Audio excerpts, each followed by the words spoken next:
Gold, trusted gold buyers. మీరు తాకట్టు పెట్టిన బంగారాన్ని విడిపించి ఈ రోజు ఉన్న మార్కెట్ ధరకు కొనబడును. నమస్కారం, వెల్కమ్ టు ఐడ్రీ ధర్మ మార్గం విత్ విజిత కార్యక్రమానికి స్వాగతం.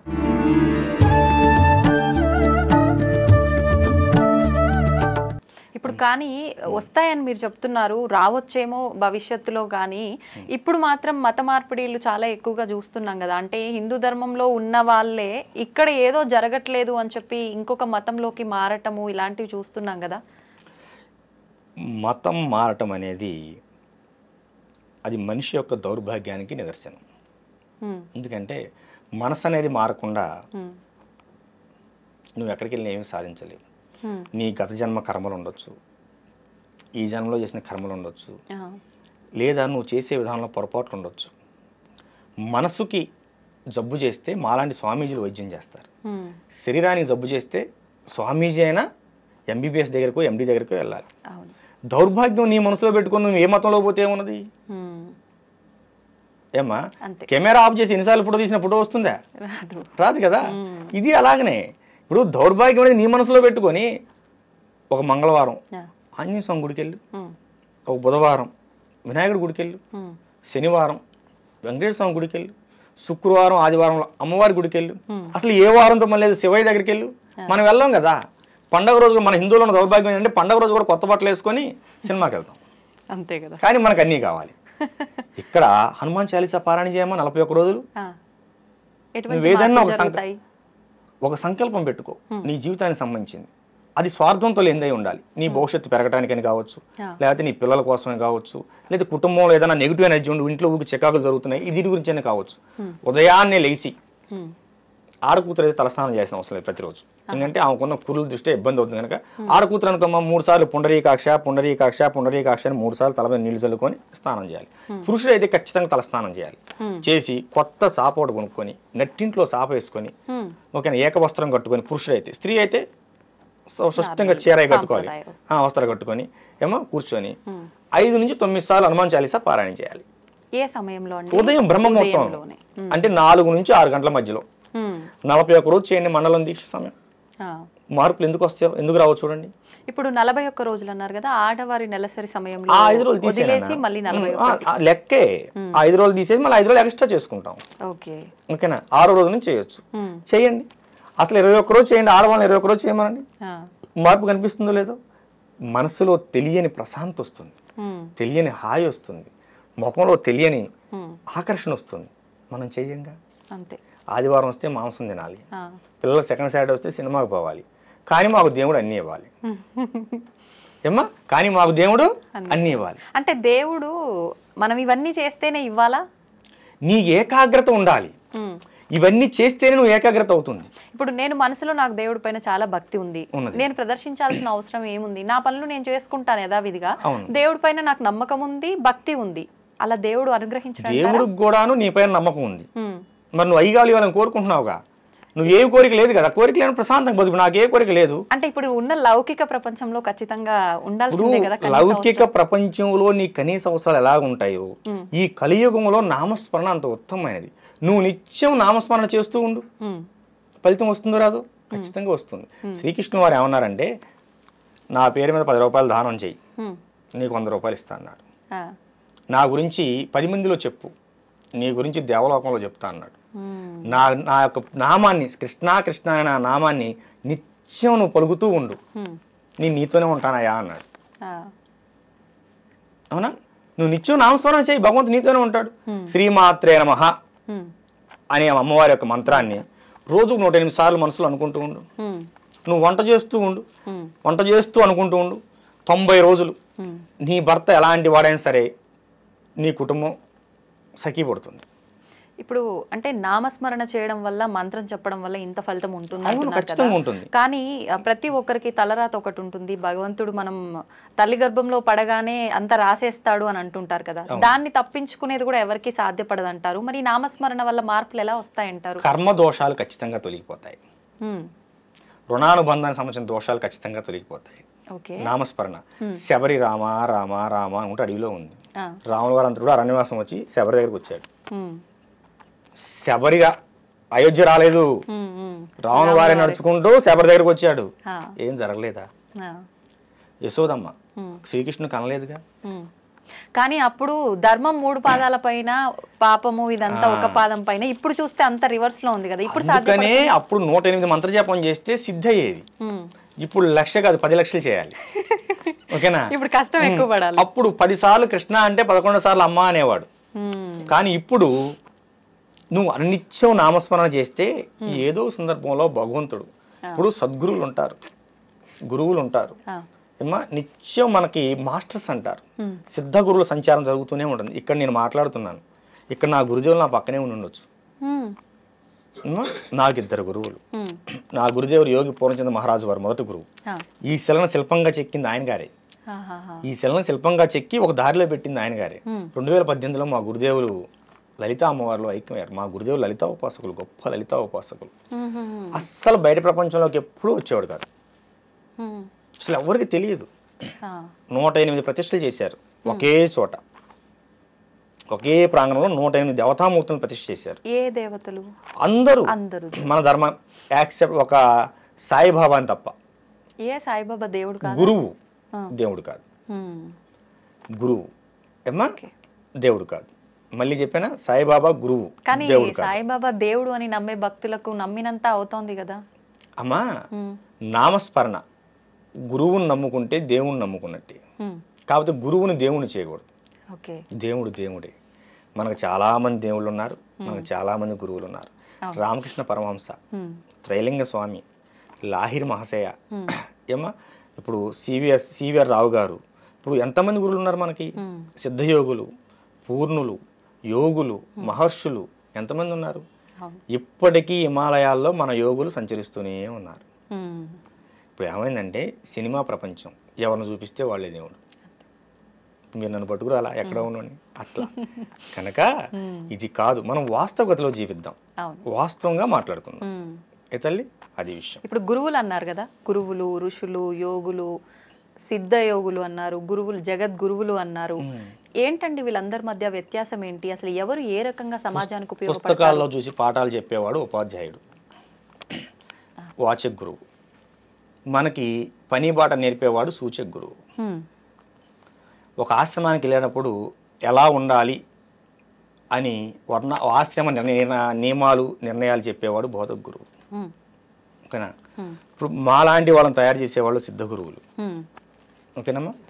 జగద్గురువులు ఇందాక చెప్పాను మీకు.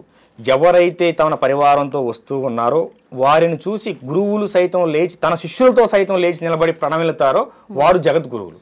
వారు ఆది శంకరాచార్యుల వారు స్థాపించిన చతుర్మాయ పీఠాధిపతులు మాత్రమే జగద్గురువులు. ఇంకెవ్వరూ జగద్గురువులు కాదు. ఎవరైనా పెట్టుకుంటే అది పేరు వాళ్ళు బిరుదుకై వాళ్ళు పెట్టుకున్నట్లే కానీ మేము ఎవరూ అంగీకరించాం. జగద్గురువులు అంటే ఆది శంకరాచార్యుల వారి పరంపర మాత్రమే జగద్గురువులు. ఇంకొకళ్ళు ఉంటారు నిషిద్ధ గురువు. వాళ్ళు గురువులే, కాకపోతే మనుషుల్ని ఎలా హింస పెట్టాలి, మనుషుల్ని ఎలా చంపాలి, ఏ మనిషికి ఎలా పెడితే వాడి జీవితం ఆగిపోతుంది, ఏ మొక్కని ఎలా అంటే పూసే కాసే చెట్టుని ఎలా పడగొట్టాలి అంటే శుద్ర ప్రయోగాలు అంటారు. ఇలాంటి దిక్కుమాలిన విషయాలు నేర్పే వాళ్ళని వాళ్ళు గురువులే, వాళ్ళని మనం గౌరవించాలి. కానీ నిషిద్ధ గురువులు వాళ్ళు అంటే వాళ్ళ దగ్గర విద్య నేర్చుకోకూడదు. విద్య నేర్చుకుంటే ఏమవుతుంది? ఒక రౌడీ దగ్గరికి వెళ్ళామనుకోమ్మా, వాడు మనిషిని ఎలా చంపాలి, ఎలా పెరియాలో నేర్పుతాడు. దానివల్ల సమాజానికి ఉపయోగం ఏంటి? అదే ఒక పెద్ద డాక్టర్ దగ్గర నువ్వు సర్వీస్ చేస్తే కనీసం ఆర్ఎంపీ డాక్టర్ అని అవుతావు. ఆయన డాక్టర్ ఎలా కావు కదా, కనీసం ఆర్ఎంపీ అని అవుతావు. అంటే కడుపులు నొప్పి వచ్చిన టాబ్లెట్ ఇస్తావు, జ్వరం వచ్చిన ఇంజక్షన్ చేస్తావు, అంతేకాని జనాన్ని చంపవు కదా. అందుకని నిషిద్ధ గురువుల దగ్గరికి ఎప్పుడు వెళ్ళకూడదు. వాళ్ళు క్షుద్ర ప్రయోగాలు చేసేటువంటి వాళ్ళు అవే నేర్పుతారు. ఉన్నాయా ఈ క్షుద్ర పూజలు? ఖచ్చితంగా ఉన్నాయి. లేవని ఎందుకు అనుకుంటున్నావు? ఇవి మంచిగా ఉపయోగించవచ్చు, చెడుగా ఉపయోగించవచ్చా? శుద్ర ప్రయోగం అంటేనే, శుద్రం అంటేనే చెడు, దాన్ని చెడుగానే ఉపయోగిస్తారు. వీటిలో బోల్డ్ అనుభవాలు ఉన్నాయి మాకు. ఒకటి ఏదైనా మాకు ఇప్పుడు జస్ట్ ఒక 4 నెలలే అవుతుంది మనకి తెలంగాణ బోర్డర్లోనే జగ్గేపేట దగ్గర ఒక కుటుంబానికి వాళ్ళు బాగా ఆస్తిపరులు, అన్నీ పోయినాయి, లారీలు, పొలాలు అన్నీ పోయాయి. మంచి ఇల్లు కట్టుకున్నారు ఒక చోట. వీళ్ళు 4 ఉంటారు. ఈ గదిలో కూర్చున్నప్పుడు ఆ గదిలోంచి ఎవరో పిలిచినట్టు అనిపిస్తుంది, ఆ గదిలో పిలిచినప్పుడు ఈ గదిలోంచి ఎవరో పిలిచినట్టు అనిపిస్తుంది, పడుకుంటే ముఖంలో ముఖం పెట్టి చూసినట్టు అనిపిస్తుంది. ఇవన్నీ చెప్పటానికి కొంచెం విచిత్రంగా ఉంటాయి కానమ్మా, ఆ బాధ అనుభవించే వాళ్ళకి నరకంగా ఉంటుంది. ఆ బాధ అనుభవించే వాళ్ళకి నరకంగా ఉంటుంది, నరకప్రాయంగా ఉంటుంది. భోజనం వండుకుంటారు, చప్పగా అయిపోతుంది. నైటు ఎవరో తలుపు కొట్టినట్టు ఉంటుంది, బయటకు చూస్తే ఎవరు ఉండరు. వాళ్ళు అటు తిరిగి ఇటు తిరిగి అటు తిరిగి ఇటు తిరిగి ఎప్పటికో మా బోటుల దగ్గరికి వస్తారు. అందుకంటే కాషాయం కట్టుకున్న వాళ్ళందరూ కూడాను స్వచ్ఛమైన గురువులు కాదుగమ్మా, మనం అది కూడా చెప్పాలి. ఓకేనా? కనుక ఈ ఆటుపోట్లు తిని తిని ఉన్న డబ్బులన్నీ పోగొట్టుకొని ఆ ఐశ్వర్యం ఆరోగ్యం రెండూ పోగొట్టుకున్న తర్వాతే మాలాంటి వాళ్ళ దగ్గరికి వస్తారు. దాన్ని చండక్రియ అంటారు, చండా ప్రయోగం, చండ ప్రయోగం అంటారు. అంటే ప్రయోగాల్లో ఇది ఒక ప్రయోగం పేరా ఏంటి అసలు? ప్రేతోన్మాదం, భూతోన్మాదం, ఏమా రక్తబేతాళం, చండ ప్రయోగం, ఇట్లా 108 రకాల ప్రయోగాలు ఉంటాయి. వాక్ స్తంభన, బుద్ధి స్తంభన, క్రియాస్తంభన, కట్టేయటం. ఇప్పుడు రక్తబేతాళం చేస్తే వాడి రక్తం తగ్గిపోతూ ఉంటుంది. ఏ హాస్పిటల్కి వెళ్ళినా టెస్టులు ఏమీ రాదు, కానీ రక్తం ఉండదు, పాలిపోతూ ఉంటారు. క్షుద్ర ప్రయోగం వల్ల జరిగే ముఖ్యమైన విషయం ఏంటంటమ్మా, ఐశ్వర్యం ఆరోగ్యం రెండు దెబ్బతింటాయి. ఎందుకంటే ముందు ఆరోగ్యం దెబ్బతింటుంది. దీనికోసం మనం యాక్చువల్గా హాస్పిటల్కి వెళ్తాం కమ్మా, హాస్పిటల్ చుట్టూ తిరుగుతాం. ఏ హాస్పిటల్కి వెళ్ళినా 3 రోజులు మాత్రమే బాగుంటుంది, 4 రోజులు మళ్ళీ మరొక వస్తుంది. డాక్టర్ గారు బాగా చూడలేదు అనుకుంటారు, కానీ ఇక్కడ ఇంకేదో ఉందనుకోరు. డాక్టర్ గారు ఎందుకు బాగా చూడరమ్మా? అందులో ఇవాళ రేపు అన్ని మూఢనమ్మకాలు అనే భావనలో ఉన్నారు కాబట్టి వెళ్ళిపోతారు. కానీ మూఢనమ్మకం కాదమ్మా, ఖచ్చితమైన నమ్మకం. కర్ణాటకలో ఇప్పుడు కూడా చేతబడుల మీద కేసులు కట్టే సెక్షన్లు ఉన్నాయి, మనం నిరూపించుకోవచ్చు. కానీ మన దగ్గర ఆ సెక్షన్ లేవు. అవి వస్తే బాగుంటుంది ఇప్పుడు కూడా. ఎందుకంటే ఇప్పుడు కూడా మనం చాలా చోట చూస్తుంటాం, మీరు చూడండి, మనుషులు బొమ్మలేసి ముగ్గులేసి వేస్తూ ఉంటారు, నిమ్మకాయలు పెడుతుంటారు. అలానే ఉంటున్నాయా విధానాలన్నీ ఈ చేతబడులకు సంబంధించినవి? కొన్ని అలా ఉంటాయి. శ్మశానంలో ఇంత బూడితో చేయొచ్చు. ఓకేనా? ఇప్పుడు శ్మశాన కాళి త్రైలింగ స్వామి వారు చేశారు. మరి ఆయన గారు మహా గొప్ప యోగి అయ్యారు, 300 సంవత్సరాలు బతికారు కాశీలో జల సమాధి అయ్యారు. కానీ సమాధి కాల, వెళ్తూ మాయమైపోయాడు పెట్టిలో.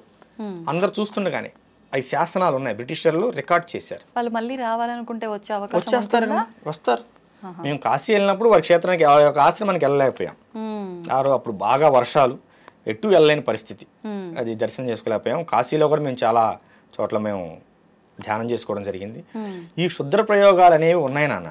ఇప్పుడు సీరియల్లో మీరు అన్నట్టుగా సీరియల్లో చూపించినట్టు వాళ్ళ వస్త్రాలు, వాళ్ళ గోర్లు, వాళ్ళకి సంబంధించిన ఏదో ఒకటి తీసుకొని దాని ద్వారా చేస్తారని చెప్పి అంటుంటారు కదా, అలానే ఉంటుందండి? అంటే ఒక మనిషికి ప్రయోగం చేయాలనుకున్నప్పుడు ఏమ్మా ఖచ్చితంగా ఆ మనిషికి సంబంధించిన ఏదో వస్తువుని సేకరిస్తారు. కనీసం అరికాల కింద మట్టినైనా వాడు నడిచి వెళ్ళిన తర్వాత ఆ మట్టినైనా సేకరించే ప్రయత్నం చేస్తారు. ఇవేమీ స్వీకరించకుండా కూడా ప్రయోగం చేయగల సమర్థులు ఉన్నారు, దుర్మార్గులు ఉన్నారు.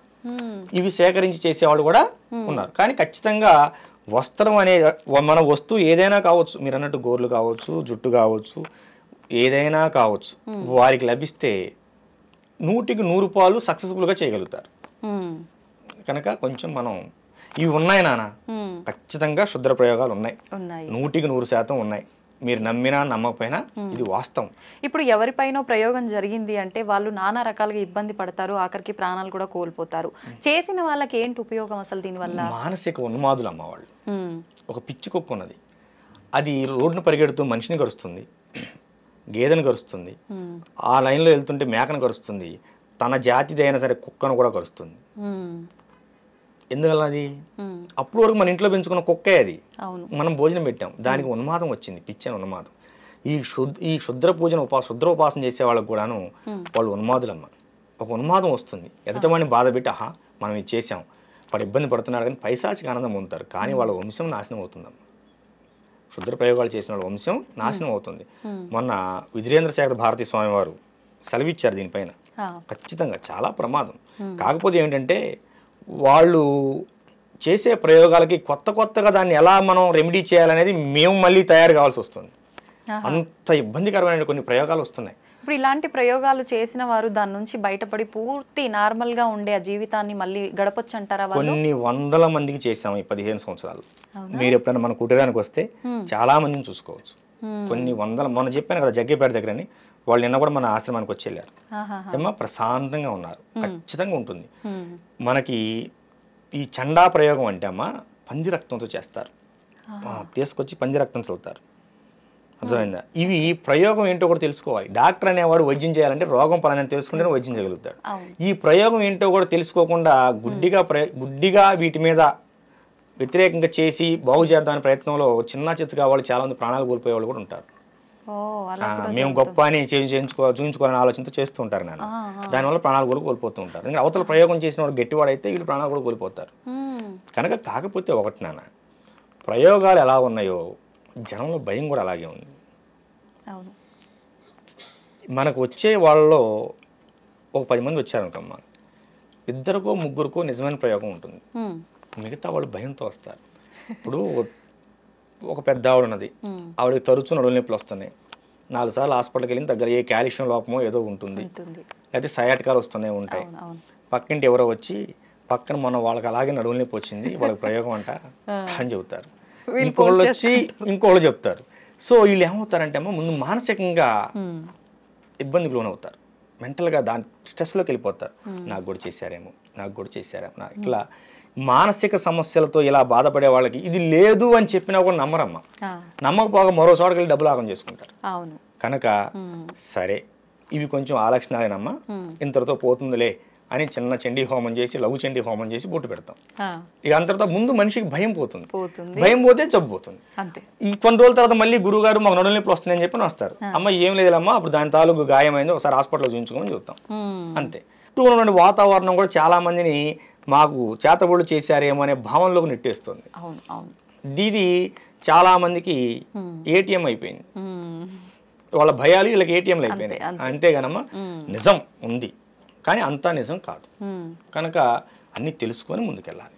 అది తల్లి. ఇప్పుడు ఈ చేతబడులు ప్రయోగాలు విషయంలో ఒక క్లారిటీ వచ్చింది మాకు. మరి ఆత్మలు దయ్యాలు కూడా ఉన్నాయని చెప్పి పట్టి పీడిస్తున్నాయని చెప్పి ఈ సినిమాల్లో సీరియల్లో చూసిన తర్వాత ఏమైపోయిందంటే జనాలకి ఎవరిపైన కోపం ఈ శత్రుత్వం ఉంటే వాళ్ళు చనిపోయి పట్టి పీడిస్తున్నారని చెప్పి ఇలా రకరకాలుగా మాట్లాడుకుంటూ ఉంటారు. నిజంగా ఇవి ఆత్మలు దయ్యాలు ఉన్నాయంటారా?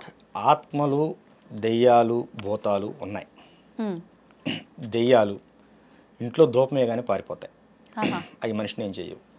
భూతాలు ఏదన్నా అమ్మవారి గుడిలోకో హనుమాన్ టెంపుల్లోకో ఆంజనేయ స్వామి గుడికి వెళ్ళి ఆ బొట్టు సింధూరం కానీ బొట్టు కానీ తీసుకొచ్చి బొట్టు పెట్టి ఓ నిమ్మకాయ దేవుడు చేస్తే ఇంట్లో అమ్మో పెద్దవాళ్ళు ఎవరో ఉంటారు వాళ్ళు దేవుడు చేస్తే పోతాయి. ప్రేతాలు మనిషిని ఇబ్బంది పెడతాయి. ఇప్పుడు ఈ ఆత్మలు దయ్యాలు ప్రేతాలు డిఫరెన్స్ ఏంటండి? ప్రేతాలు అనేవి అన్ఎక్స్పెక్టెడ్గా మరణం పోవాలనేటువంటి ఆత్మలు, ఇంకా బతకాల్సిన సమయం ఉండి ఓకేనా ఏదైనా బలమైన కారణం వల్ల చనిపోతారు. వీళ్ళకి బ్రతకాలని మనసులో లాగుతుంటుంది కానీ ఆ కారణం వీళ్ళని చంపేస్తుంది.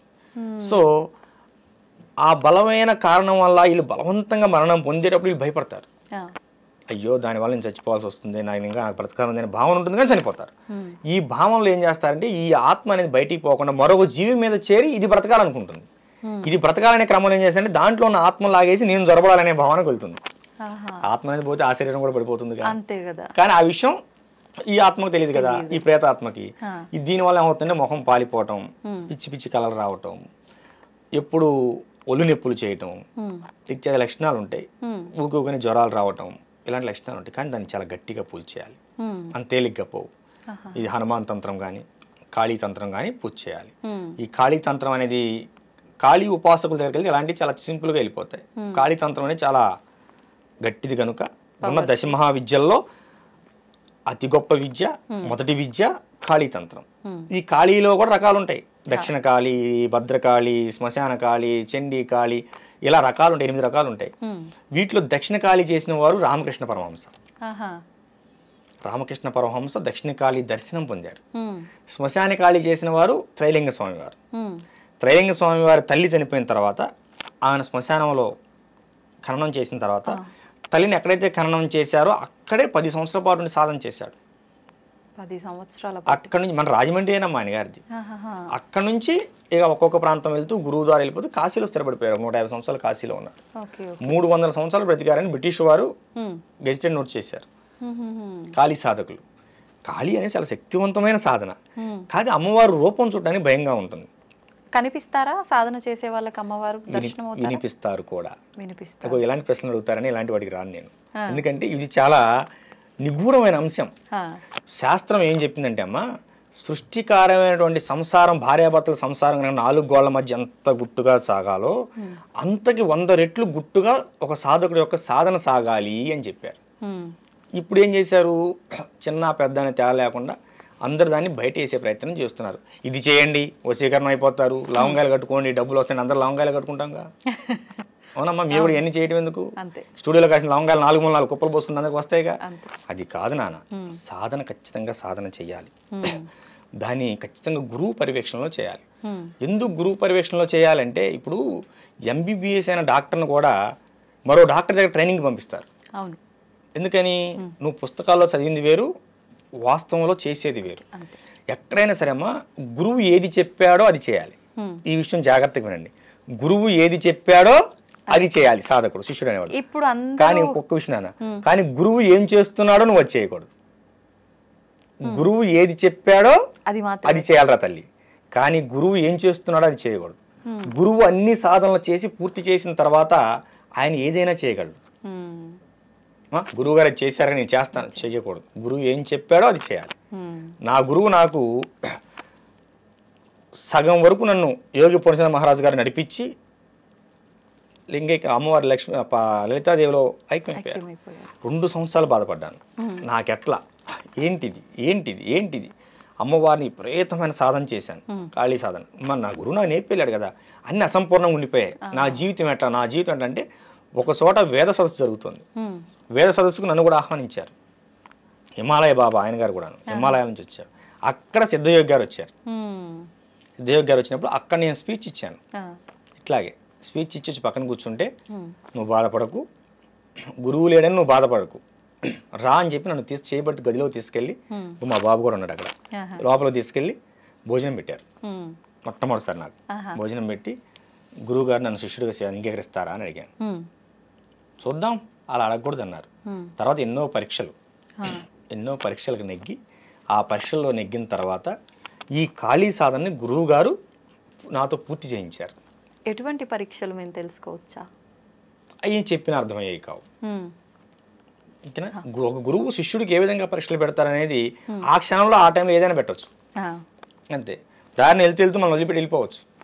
గురువు వచ్చిన దాకా నిలబడాలి మనం, లేదా గురువు గారు నేను పలానా ఉన్నారు రమ్మంటే అప్పుడు వెళ్ళాలి. ఇలాంటివి చాలా ఉంటాయి. అన్ని సాధన కూడా చాలా కఠినంగా ఉంటుంది. ఖాళీ సాధన అంటే శ్మశానాల్లో చేస్తారు, రోడ్లెంబడి చేస్తారు, బట్టలు లేకుండా చేస్తారు. ఇలాంటివన్నీ ఉన్మాద ప్రవృత్తులు. నేను నాకు దేవస్థానంలో చేశాను, మన అఖిలాండేశ్వర అమ్మవారి దేవస్థానం. మా గురుదేవులు యోగి పూర్ణచంద్ర మహారాజు గారు వారి స్వహస్తాలతో శుద్ధమైన తాంత్రిక విధానంలో, వేదోక్తంగా కాదమ్మ, శుద్ధమైన తాంత్రిక విధానంలో అమ్మవారిని సర్వజ్ఞ పీఠం, నాకు పీఠాన్ని ప్రకటించి నన్ను పీఠాధిపతిగా ప్రకటించి 2016 అక్టోబర్ 2వ తేదీన దసరా నవరాత్రుల మహోత్సవాల్లో తెల్లవారుజామున బ్రహ్మముహూర్తంలో ప్రతిష్ఠించారు. నేను నా గుడిలోనే నేను ఖాళీ సాధన మొత్తం పూర్తి చేశాను. ఎన్ని సంవత్సరాలు పట్టింది మీకు సాధన కంప్లీట్ అవ్వడానికి? 2007 22. మరి నాకు సిద్ధయోగులు గారు వచ్చిన తర్వాత కదా పూర్తి అయిపోయింది. 2007 నుంచి మొదలు పెడితేను 2022కి పూర్తయింది. లెక్కేసుకోండి, 13 సంవత్సరాలు పట్టింది. 15 సంవత్సరాలు పట్టింది. ఇప్పుడు ఎలా ఉన్నారు సాధకులు? ఇవాళ మంత్రం ఇచ్చారు గురువు గారు, మనకి ఎప్పుడు ఫలితం వస్తుంది? మనం నెల చేసామే, లేదు నాన్న, నెల 2 నెలలు. అసలు మనకు ఒక దేవతా మంత్రం మనకు అర్థం కావాలంటే అమ్మ, నువ్వు ఆగకుండా రోజుకు 3 గంటల చొప్పున 180 రోజులు సాధన చేయాలి, జపం చేయాలి. అప్పుడు నీకు ఆసనం అంటే ఎలా కూర్చోవాలో అర్థమవుతుంది. అర్థమైందా? కూర్చునే విధానం కూడా ముఖ్యమా? చాలా ముఖ్యం నాన్న. అంటే అది కంప్లీట్ మీరు ఉపాసన పరులుగా ఉన్న వాళ్ళక, మాలాంటి సామాన్యులకు కూడానా? ఎవరైనా ఒక మంత్ర సాధన చేయాలంటే ఆసన శుద్ధి కావాలి, ఆత్మశుద్ధి కావాలి, శరీర శుద్ధి కావాలి. గురువు శరీర శుద్ధి చేసి నీకు మంత్రాన్ని ఇస్తాడు. ఈ మంత్ర సాధనలో ఇన్నాళ్ళు దీన్ని చెయ్యి అంటాడు, చేయాలి. చేస్తే అప్పుడు మనం ఆత్మశుద్ధి శరీర శుద్ధి సాధించుకున్నాం అనే విషయం మనకు ఎలా తెలుస్తుందంటే, అక్కడి నుంచి ఇంకో మెట్టు ఎక్కిస్తారు గురువు సాధనలో. లేదు నానా, మా గురుదేవులు నన్ను బంగారం అంటాడు. లేదు బంగారం ఇంకా చేయాలి అంటే చేయటమే.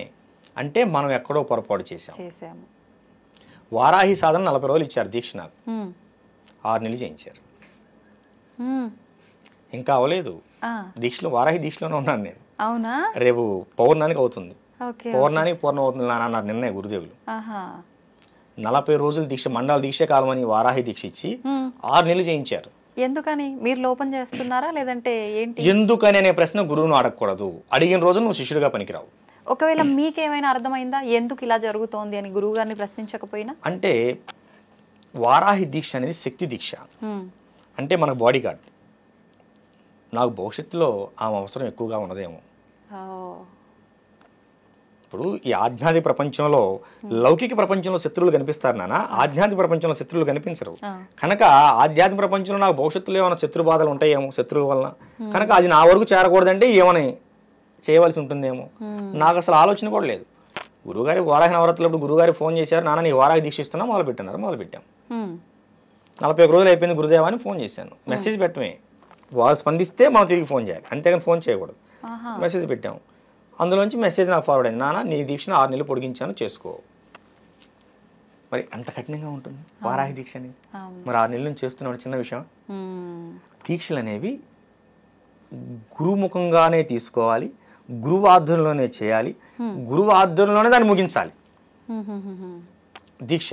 అప్పుడు నువ్వు సాధకుడిగా శక్తిపరుడు అవుతావు.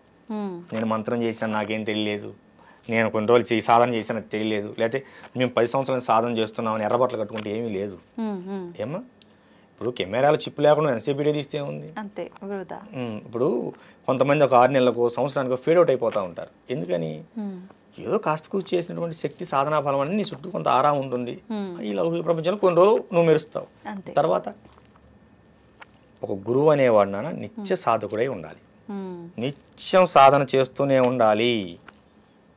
దీపం అనేది వెలుగుతూ ఉంటేనే మరొక దీపాన్ని వెలిగించగలదు, చీకట్లో నీకు దారి చూపించగలదు.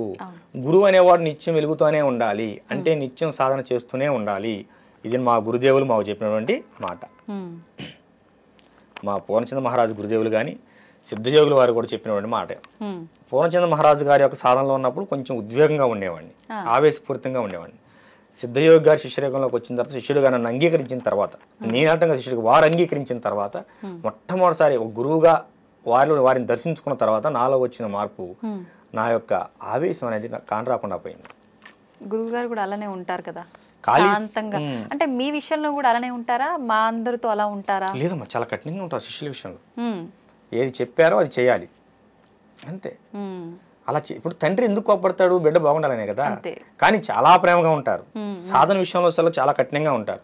కొంచెం దీనికి చెప్పాను కదా చేయి ఇంకడకూడదు. మొన్న నాతో చెప్పారు, ఇలా మీ పేరు చెప్పి నా శిష్యుడే అమ్మా, ఇలా మీరు అందరితో ఇలానే ఉంటారా? నాన్న తల్లి బంగారం అని పిలుస్తుంటారు నన్ను కూడా. నేను మీరు ఇంతే ప్రేమగా ఉంటారా మామూలుగా శిష్యుల విషయంలో కూడా? అలా ఉంటే వినరు కదా, మీ శిష్యులు ఎలా ఉంటారని నేను అడిగాను అనమాట.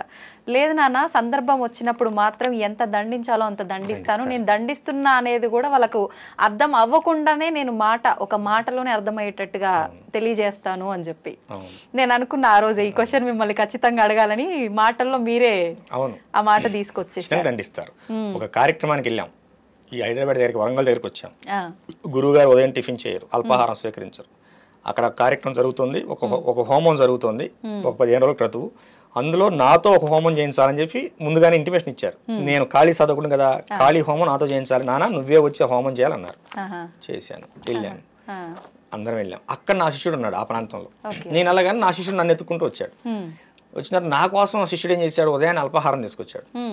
ఇక్కడ ఈ గురువుగారు ఏం చేశారు, గురువుగారు నా కోసం టిఫిన్ చేయించారు. ఆ రోజు ఎప్పుడు లేని ఆ రోజు ఆశ్రమంలో టిఫిన్ చేయించారు భక్తులందరికీ.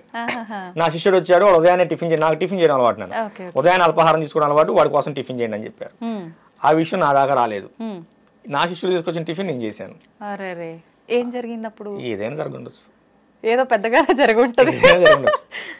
బయటికి వెళ్ళిపోవన్నారు, పాదాల మీద పడ్డాను.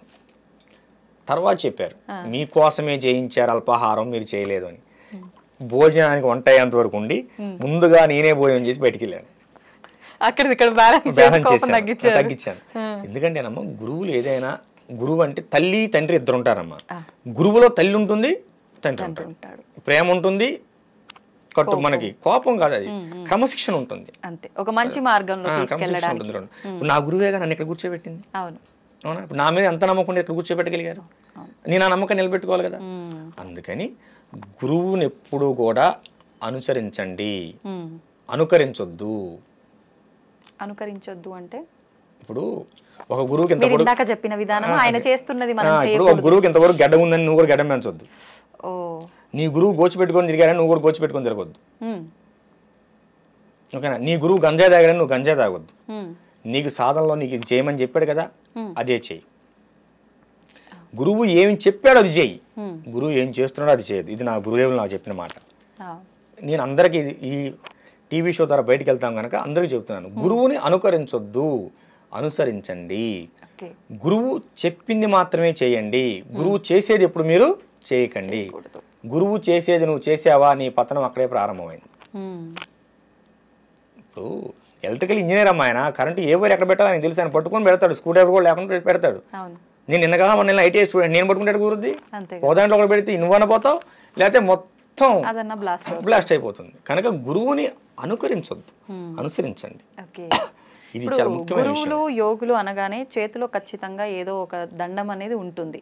అది మీరు చేసిన సాధనలను బట్టి ఆ దండం అనేది ఒక్కొక్కరికి ఒక విధానం ఉంటుందా, ఎలా ఉంటుంది? చాలా వరకు అందరి చేతిలో త్రిశూలం ఉంటుంది, లేదు అనంటే ఒక కట్టె లాంటిదే ఏదో ఒక దండం ఉంటుంది ఒక ఆకారంలో. మీ చేతుల్లో చూస్తే ఎవరి చేతిలో చూడని రకంగా పామునే పట్టుకొని వచ్చినట్టు సుబ్రహ్మణ్య స్వామిని చూస్తున్నామా ఏంటి అనిపిస్తోంది. ఏంటండి? ఇప్పుడు చేతిలో ఉండేవాడిని దండ అంటారు. ఏకదండ, త్రిదండ, త్రిదండ అని ఉంటాయి. స్వామీజీలో ఇవి వేరు. ఏమా శక్తి ఉపాసకులకి చేతిలో త్రిశూలం ఉంటుంది. అది వాళ్ళు అమ్మవారి పూజలో పెట్టుకుని బయటకు వచ్చినప్పుడు వాళ్ళు నెగిటివ్ ఆర్ ఏదైనా ఉన్నప్పుడు వాళ్ళ దగ్గర ఉంటారని చూస్తుంది. ఇది వచ్చేసి నాగాస్త్రం నాన్న. ఇది మా గురువులు దాదాపుగా రాజశ్యామల లాంటి మహాయాగాల్లో కూడా పెట్టి దీన్ని అనుష్ఠాన పరిచి మాకు బహుకరించారు. ఇది నాగాస్త్రం. దీనితో నాగబంధం కూడా వేయగలం, నాగబంధం కూడా వేయగలం. ఇది ఉన్న చోటకి నెగిటివ్ ఆరా రాదు. కనుక దీన్ని మొన్న ఇందాక చెప్పాను కదా, ఇళ్లలోకి వాళ్ళ ఇంట్లోకి మనుషులు కూడా వచ్చి తిరుగుతున్నట్లుగా ఉంది భావన అని చెప్పింది. ఆ ఇంట్లోకి తీసుకెళ్ళాను, మళ్ళీ ఇవాళ ఇక్కడ తీసుకొచ్చాను. బయట ప్రపంచంలోకి ఎక్కడా లేదు, తీసుకెళ్ళాం. తప్పనిసరి అయితే తప్ప ఈ నాగబంధం అనేది బయట ప్రపంచంలోకి రాదు, అసలు కనపడదు. తీసుకెళ్ళాం, అంత అవసరం ఉండదు. మన అవసరం అనుకున్న చోటకి ఇది తప్పదు అనుకుంటేనే ఇక్కడికి పోవాలి. ఎటువంటి బంధనాలున్నా ఈ యొక్క నాగాస్త్రం బయటకు వస్తే అక్కడ తెగిపోతాయి. అక్కడ చండా ప్రయోగం జరిగింది కనుక అక్కడికి తీసుకెళ్లాల్సి వచ్చింది. వెళ్ళినా కూడా పూర్తిగా కాషాయ వస్త్రంతో బంధించబడి ఉంటుంది, బయటికి కనిపించదు. మామూలు ఇక్కడ మాత్రం బయటికి తీశాను. ఒకవేళ అలా కనిపించడం వల్ల ఏంటి, ఏదైనా ఏమీ లేదు నాన్న. అయితే వాళ్ళకి అదేంటో తెలుసుకోవాలని కుతూహలత పెరుగుతుంది. కనుక మనం వెళ్ళిన విషయం పక్కకి వెళ్ళి ఈ విషయం గురించి ఎక్కువ చర్చించాల్సి వస్తుంది. కనుక బయట ప్రపంచం చూడటానికి ఉండదు. ఇది గురుదేవులు ఇచ్చినటువంటి ఆజ్ఞ. ఎక్కడైనా సరే బయట ప్రపంచంలోకి వెళ్ళినప్పుడు ఖచ్చితంగా వస్త్రంతో పూర్తిగా నిండి ఉండాలి. సామాన్యుల ముందు ఎక్కడా కూడా బయట ప్రపంచంలో ఉండకూడదు. అత్యవసరం అయితేనే దాన్ని వినియోగించు అని గురుదేవులు ఆజ్ఞ ఇచ్చారు. రాజశ్యామల యాగం పూర్తి చేసిన తర్వాత దీన్ని నా చేతిలో పెట్టారు మన సిద్ధయోగి గారు, మా గురుదేవులు, వారి కృప. అది వారి చేతిలో త్రిశూలం ఉంటుంది కదా. మా గురువు గారి దగ్గర త్రిశూలం ఉంటుంది, మా దగ్గర నాగులు ఉంటాయి. అవును, గురుగారు త్రిశూలం ఎవరిని తాకనివ్వరు. అలా ఇది కూడా ఎవరు తాకడానికి లేదా? లేదమ్మా, అసలు ఆ ఛాయలోకి కూడా రానివ్వరు గురుగారు వచ్చినప్పుడు. గురువు అసలు లేదుగా, ఛాన్స్ లేదు. మేము పట్టుకోవచ్చు. మా శిష్యులు మా గురువు గారి దగ్గర ఆ త్రిశూలాన్ని నేను ఒక్కనే పట్టుకోగలను, అందరికి కూడా ఎవరు. మళ్ళీ అంటే అంత శక్తివంతమైనది కాబట్టి సామాన్యులు తాకడానికి వీలు లేదనా, లేదంటే తాకే అర్హత వాళ్ళకి లేదనా? తాకే అర్హత లేదమ్మా, అర్హత అందరికి ఉంటుంది, అది కాదు. దానికి ఒక శక్తి ఉంటుంది. గురువులు నిత్యం అనుష్ఠాన పరిచి దాన్ని అభిషేకిస్తూ ఉంటారు గురుదేవులు. కనుక దానికి కొంత శక్తి ఉంటుంది. దాన్ని నువ్వు తట్టుకోగలిగావు అనుకో పర్లేదు, తట్టుకోలేకపోతే కనుక దాన్ని ఎవరిని ముట్టుకొని, అది అర్హత ప్రతి ఒక్కరికి ఉంది. ఇగో హిందూ ధర్మంలో వచ్చినటువంటి ఇబ్బంది ఇదే, వాడు అంటరాని వాడు, ఈ లోపల రాకూడదు, ఇలాంటివి చేయటం వల్లనే మనకు మత మార్పులు అవుతున్నాయి. మన మత మార్పిడికి మనమే కారణం, ఇంకెవరో కాదు. కనుక అర్హత లేదనే పదం ఇక్కడ వాడొద్దు. గురువు అలా ఎప్పుడు కూడా చూడడు గురుదేవులు. కాకపోతే యోగ్యతను పరిగణలో తీసుకుంటారు. నువ్వు అంతకుముందు ఎలా ఉన్నావు, ఇంటి దగ్గర మాంసాహారం పూజించి వచ్చావు, దారిలో నీకు ఏమైనా తగిలారేమో, నువ్వు స్నానం చేసావో లేదో. మరి శుచి శుభ్రం అనేది మన సనాతన ధర్మంలో చాలా ముఖ్యమైన విషయం. కనుక అందులో గురువులు ఏం చేస్తారంటే ఒక ఆయుధాన్ని, దాన్ని అస్త్రమే అనుకో, ఆయుధమే అనుకో, ఆభరణం అనుకో, దాన్ని గురు పరంపరలో శిష్యుడికి ఇవ్వడానికి ఇష్టపడతారు. కనుక దాన్ని ఎవరిని ముట్టనివ్వరు. దాన్ని ఎవరన్నా శిష్యుడు ముట్టాడు అంటే వాడికి అనుగ్రహిస్తారు భవిష్యత్తులో అని అర్థం. మరి నేనైతే ముట్టాను, మరి నాకు అనుగ్రహం ఉందో చూడాలి. ఓకే, అయితే ఇప్పుడు మన సనాతన ధర్మం, మన హిందూ ధర్మం అనగానే మనకు గుర్తొచ్చేది భగవంతుడు, పూజలు, ఇవన్నీ కూడా. ముఖ్యంగా మీరు ఇందాక చెప్పినట్టు హనుమాన్ చాలీసా చదువుకోమన్నప్పుడు బ్రహ్మ ముహూర్తంలో చదివితే ఎక్కువ ఫలితం అన్నారు.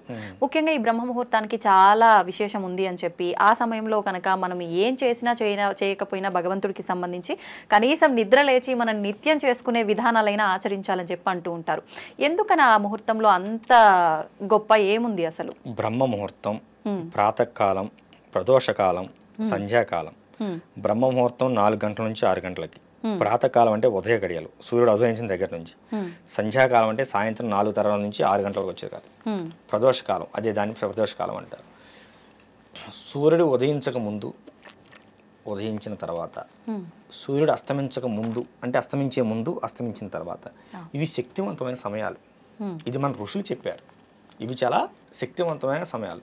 ప్రదోషకాలంలో సాయంత్రం పూట గోవులు నడుస్తూ ఉంటే ఆ గోధూలి మీద కనుక పడితే మనం స్నానం చేసిన పని లేదు. దాన్ని గోధూలి స్నానం అంటారు, గిట్ల నుంచి స్నానాన్ని.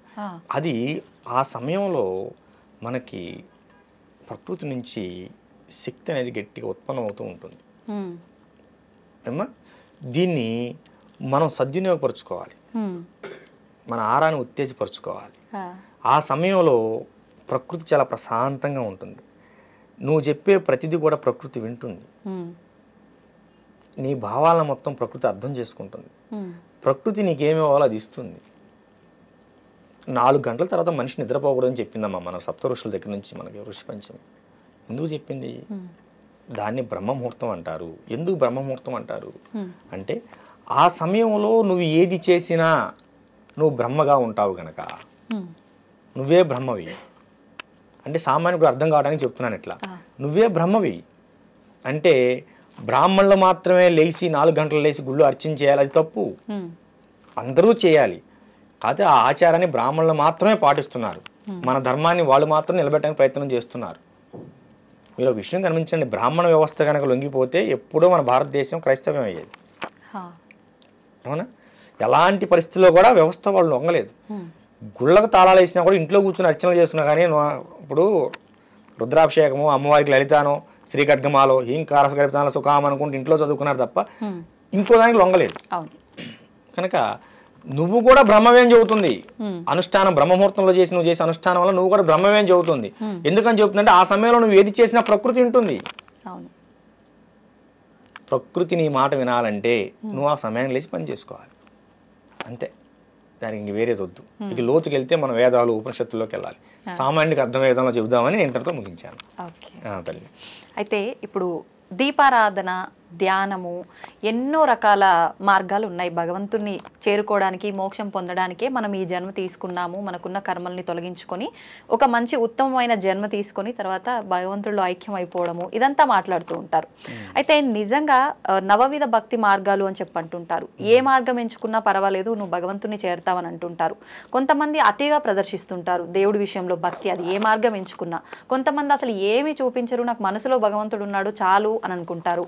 కొంతమంది మాట్లాడుతున్నాను చాలు అనుకుంటారు. అసలు ఏంటి, ఏ రకంగా ఉంటే నిజంగా మనం ఈ మోక్షాన్ని పొందుతాము? నిజంగా మోక్షం పొందడం కోసమే మనం ఈ జన్మ తీసుకున్నామా? అసలు మనిషి జన్మకు అర్థం ఏంటి?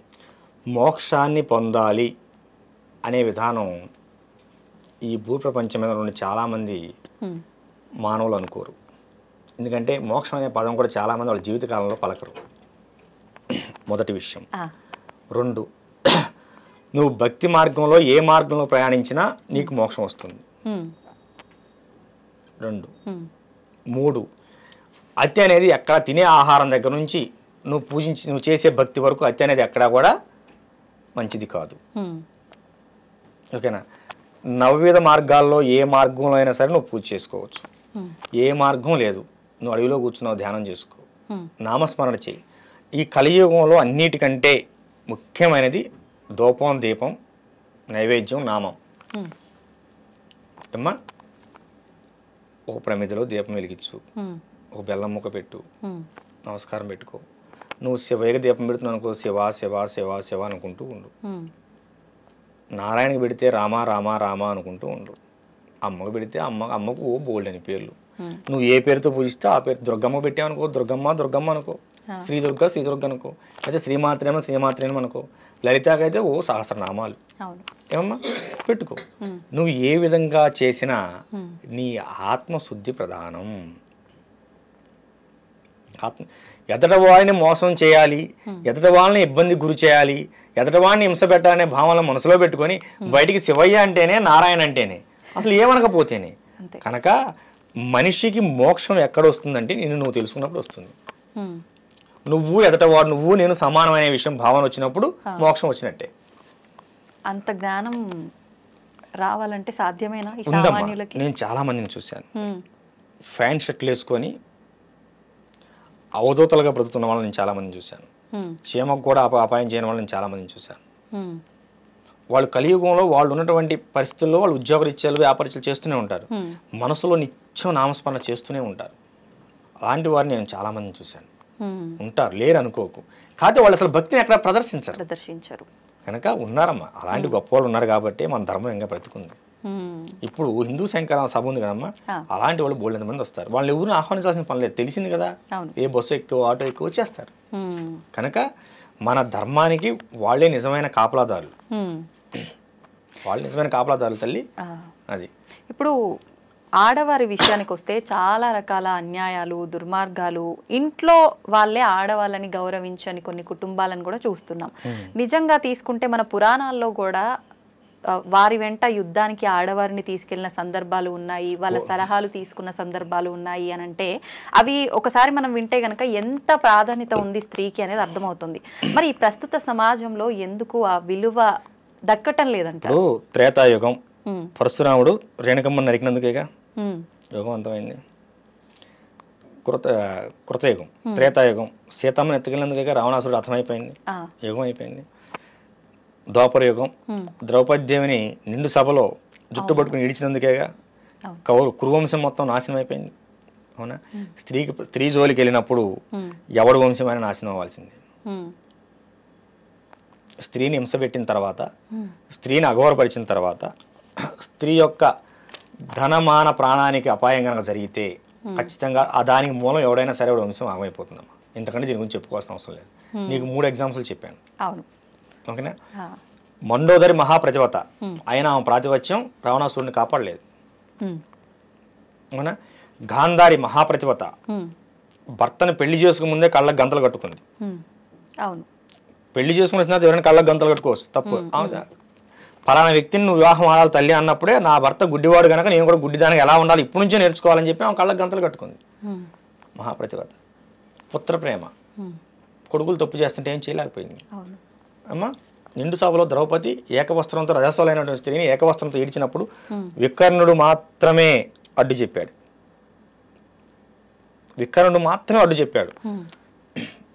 లేచి ధర్మరాజు ఓడిపోయిన తర్వాత పందెం కట్టాడు, ఇది నగ్గదు, ఈ కురు సభలో ఇంతమంది గొప్ప గొప్ప ఉన్నారు, భీష్ముని తాత ఆయన అన్యాయం చేస్తున్నావు, ఇది కరెక్ట్ కాదు అన్నప్పుడు కర్ణుడు దుర్యోధనుడు గద్దిస్తారు వికర్ణుడిని, నీకేం తెలుస్తుంది వర్మి అని. చివరికి వికర్ణుని చంపాల్సి వచ్చినప్పుడు భీముడు బాధపడతాడు. వికర్ణ, నువ్వు మా వంశంలో నువ్వు మా తోడుగా మాకు తోడుగా పుట్టవలసిందిరా.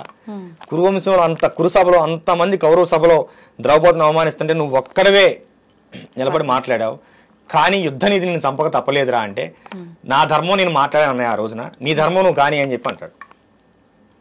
తప్పదు, నా ధర్మం నేను మాట్లాడు, కానీ నా మాట విలువలేదుగా, ద్రౌపదిని ఎవరు ఆపలేదుగా, నా మాట లెక్కలేదు కదా. ఈ యుద్ధం వచ్చింది, నేను నీకు శత్రుపక్షంలో ఉన్నాను కదా, కానీ యుద్ధం చేద్దాం, సావో మా గెలుపో ఓటమో మరణమో జీవమో కానీ అంటాడు, చచ్చిపోతాడు, భీముడి చేతులు చనిపోతాడు. వాడిని చంపిన తర్వాత కూడా భీముడు కళ్ళం నీళ్ళు పెడతాడు, వికర్ణ ఎంత పని అయిందిరా అని. ఏమ్మా శత్రువును సైతం కంటతడి పెట్టేలాగా చేసిందా లేదా వాడి నీతి చేసింది. ఏమ్మా ధర్మం ఎప్పుడు కూడా ఒంటరిగా ఉన్న విజయం సాధిస్తుంది, దానికి నీతి ఎప్పుడు తోడై ఉంటుంది. ఓకేనా? ఇప్పుడు ఇంతమందిని కాపాడిన కృష్ణుడు అభిమన్యుని ఎందుకు కాపాడలేదు? అహంకారం పొడిచినప్పుడు, వాడు అహంకార పూర్తయినప్పుడు ఎవడైనా పతనం అవ్వాల్సిందే. రథసారథి అర్జునుడు రథసారథి, అభిమన్యుడు అంటాడు, నానా అభిమన్య ఇంత కురుస్తాం జరుగుతుంది, మనం లోపలికి వెళ్ళకూడదు, వద్దు నానా పరిస్థితులు బాగలేవంటే, నేను ఇప్పుడు మంచి ఆవేశంగా ఉన్నాను, ఇప్పుడు శ్రీకృష్ణుడు అర్జునుడు ఎదురైనా కూడా వాళ్ళని కూడా చంపేస్తా అంటాడు. కథం వాడి జీవితం అంతటితో ముగిసిపోవాల్సిందే. అంటే అహంకారం ఎంత స్థాయికి వెళ్ళిందంటే దేవుని సైతం చంపుతానే స్థాయికి వెళ్ళిపోయింది. మేనమామ దేవుడితో సమానం. ఓకేనా? కనుకమ్మ స్త్రీని అవమానించిన, అవహేళన చేసిన, తన యొక్క ధన మాన ప్రాణానికి ఇబ్బంది కలిగించిన ఖచ్చితంగా వాడు వంశమే నాశనం అవుతుందమ్మా. ఇప్పుడు ఎక్కడైనా సరే చూడు, వంశాలే నాశనం అయ్యాయి. ఒక్కడు నాశనం కాలేదు, వాడు వంశమే నాశనం అయిపోయింది. సో కనుక ఇది తెలిసిన వాడెవడు కూడా స్త్రీ జోలికి వెళ్ళాడు. అది వెళితే వాడు సుఖంగా ఉండలేడు.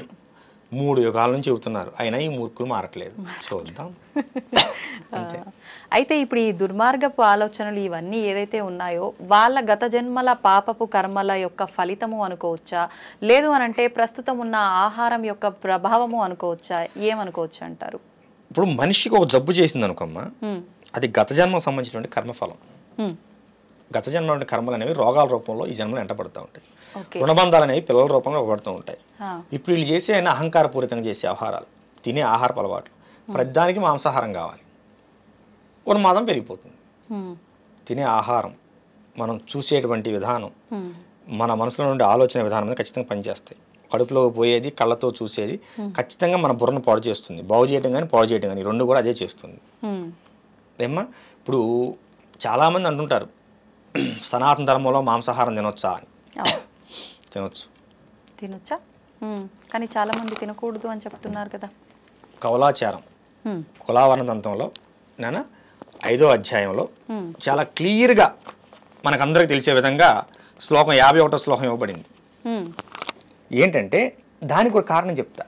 ఒక పశువుని ఏదైనా సరే నువ్వు వధించాలనుకున్నప్పుడు, వధించాల్సిన అవసరం ఏర్పడినప్పుడు, అది నీ ఆహారంగా కావచ్చు, భగవత్ ప్రతి మరో దానికి కావచ్చినప్పుడు శివుడికి అంటే నువ్వు ఇష్టదైవానికి నివేదన చేస్తూ ఈ పశుజన్మ నుంచి నీకు ముక్తిని కలిగిస్తున్నాను, నీ యొక్క ఆత్మ ప్రశాంతంగా ఉండుగాక అంటే మంత్రం చెబితే అందరికి అర్థం కాదు కదమ్మా, ఆ విధానం చెప్తున్నాను. ఉండుగాక అని చెప్పి మనం తలుచుకొని దాన్ని బలి పశువుగా పూజ చేసి బలి చేయాలి. దాన్ని 10 మందికి మనం పలహారంగా ప్రసాదంగా పెట్టవచ్చు, ఆహారంగా తీసుకోవచ్చు. ముస్లిమ్స్ కూడా చేసేటువంటి అలాల్ అనే పద్ధతి అదే. వాళ్ళు మక్కా వైపు తిప్పి అలాల్ చేస్తారు. ఆ విధానం మనకు పూర్వీకులు ఎప్పటి నుంచో ఉంది. మనం ఉన్నదాని లేదు అనకూడదు. నేను ప్రామాణికం కూడా చూపించాను మీకు. ఏమా కులావరణ తంత్రం అది కౌలాచారానికి సంబంధించింది, కాకపోతే విచ్చలవిడితనం లేదు. కానీ మన దగ్గర మనం ఆచరించేది కవలాచారం కాదనుకుంటాను కదా. ఎక్కడైనా నువ్వు మాంసాన్ని వినియోగించాలంటే ఆచారం చేయాల్సిందే, ఆచారంలోకి వెళ్ళవలసిందే. ఇప్పుడు మాంసం కావాలంటే జంతువును వధించాల్సిందే కమ్మా. మనం పాలకూర పప్పు చేసుకుని మాంసం కావాలంటే అవుతుందా? లేదు, కాదు కదా. మనం దక్షిణాచారంలో ఉండి వామాచారాన్ని అవలంబించాలంటే కుదరదు, వామాచారంలోకి వెళ్ళాల్సిందే దాంట్లో చేయాలంటే. కనుక కౌలాచారం వామాచారం దానికి సంబంధించినవే, కులాచారానికి సంబంధించినవి. మనకి ప్రతి గ్రామానికి ఊరు బయట ముత్యాలం ఉంటుంది, ఊళ్ళో బొడ్రాయి ఉంటుంది. బొడ్రాయి ప్రతిష్టప్పుడు దున్నపోతుని బలిస్తారు, అందరూ తెలిసిందే, బహిరంగానే ఇస్తారు. మరి అప్పుడు వీళ్ళందరూ ఏమైపోయారు? పండితులందరూ. కానీ ఇప్పుడు అంటున్నారు కదా అవి కూడా తప్పు. ఇక్కడే వస్తుంది నాన్న, మన ధర్మం ఎక్కడే భ్రష్టపడుతుంది. నువ్వు గతాన్ని మర్చిపోవద్దు. గతంలో మనకంటే గొప్ప వాళ్ళు ఉన్నారు, నువ్వు గొప్పవాళ్ళని భావించు. నువ్వు గొప్పవాళ్ళైతే అవి కావచ్చు, కానీ మన పూర్వీకులు ఎందుకు అవమానిస్తావు? మన పూర్వీకులు గొప్పవాళ్ళు కాదా? కొన్ని వేల సంవత్సరాలకు ఎందుకున్నది ఈ ఆచారం? మీరు పెట్టింది కాదే, నేను పెట్టింది కాదే. ఈ మాంసాహారం ఆచారం కొన్ని వేల సంవత్సరాలుగా లేకపోతే, కొన్ని యుగాలుగా లేకపోతే అసలు మేకను నువ్వు ఇంట్లో పెంచవలసిన అవసరం ఎందుకు వచ్చింది? చెప్పు నాన్న. దాన్ని పెంచడం వల్ల నీకు వచ్చిన ఉపయోగం ఏంటి? ఆడుతూ పాడుతూ పెంచుకునేది ఆవు కాదే. మన ఇంట్లో మన ఆచారం సనాతన ధర్మం ప్రకారం అది గోవు కాదే. మరి గోవు కానప్పుడు మనం గోవును మాత్రమే పాలు కోసం, ప్రేమ కోసం, ఆధ్యాత్మం కోసం పెంచుకుంటాం. ఏ తల్లి, అవునా కాదా? ఎందుకంటే మనం ఉదయం లేవగానే గోవుని చుట్టాన్ని ఆనందపడతాం, సర్వదేవతను చూసినట్టు సంతోషపడతాం, గోవుని తాగి పులకరిస్తాం. నువ్వు మేకను తాగి పులకరించవే, గొర్రెను తాగి పులకరించలేవే. మరి నీ ఇంట్లో కోడి ఎందుకు?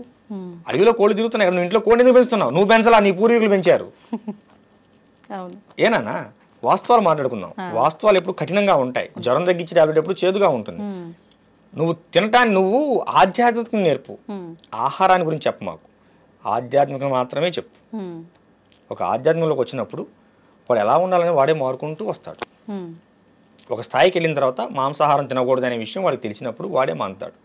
నువ్వు ఆహార అలవాట్ల గురించి చెప్పకు. ఎప్పుడైతే నువ్వు వాడి వ్యక్తిగత జీవితంలో జొరపడతావో వాడి ఆహార అలవాట్లకు సరితూగేటువంటి వేరే మతాన్ని ఎత్తుకుంటాడు. అవునా కదా తల్లి? ఇప్పుడు మన పూర్వం ఇప్పుడు గ్రామానికి ఊరు బయట మా జుజ్జూరు గ్రామంలో ఊరు బయట ముత్యాలం తల్లి ఉన్నది. ఆమెను 1819వ సంవత్సరంలో పునఃప్రతిష్ఠ చేసినట్టు ఉన్నది. అంటే ఇప్పుడు 200 సంవత్సరాలు దాటిపోయింది. పునఃప్రతిష్ఠ చేసినట్టు, అంతకుముందు ప్రతిష్ఠ చేసి ఎన్నాళ్ళు అవుతుంది మనకు తెలియదు కదా, పునఃప్రతిష్ఠ చేసినట్టు ఉంది. మరి ఆమె దగ్గర ఎప్పటి నుంచో సాధనలు జరుగుతున్నాయి, కొన్ని వందల వేల సంవత్సరాల నుంచి. అప్పుడు నువ్వు పుట్టావా, నేను పుట్టానా, ఈ చెప్పిన వాళ్ళు పుట్టారా? కానీ అప్పుడు వేదం పుట్టే ఉందిగా, ఉపనిషత్తులు ఉన్నాయిగా, ఏమ్మా అన్నీ ఉన్నాయి కదా, మన పురాణాలు ఉన్నాయిగా. మరి అప్పుడు వాళ్ళకి తెలీదా? కనుక ఎదుట వాళ్ళ ఆహారం మీద నువ్వు ప్రవచనాలు ఇవ్వకు. గరికపాటి వారు, చాగంటి కోటేశ్వర గారు లాంటి మహానుభావులే ప్రవచనకర్తలు, వాళ్లే ఒప్పుకున్నారు. మాంసాహారం నిషిద్ధం కాదు నాన్న, విచ్చలవిడిగా తీసుకోకు. మాంసాహారం తీసుకున్న రోజు దేవాలయానికి వెళ్ళకూడదా నిజంగానే అలా? మరి ఒక జీవిని చంపి నువ్వు తిన్న తర్వాత నీ శరీరం మైలైనట్టేగా. మరి అమ్మవారికే నివేదన చేస్తుంటారు కదా, నువ్వు నివేదన చేసుకుని బయటకు వచ్చావుగా. నివేదన చేసే ముందు అక్కడ నువ్వు మాంసాహారం తీసుకుని వెళ్ళలేదు కదా. ముందు అక్కడికి వెళ్ళి ఈ బలి పశువుని పూజ చేసి బలి ఇచ్చిన తర్వాత అక్కడ నువ్వు బయటకు వచ్చేస్తావుగా.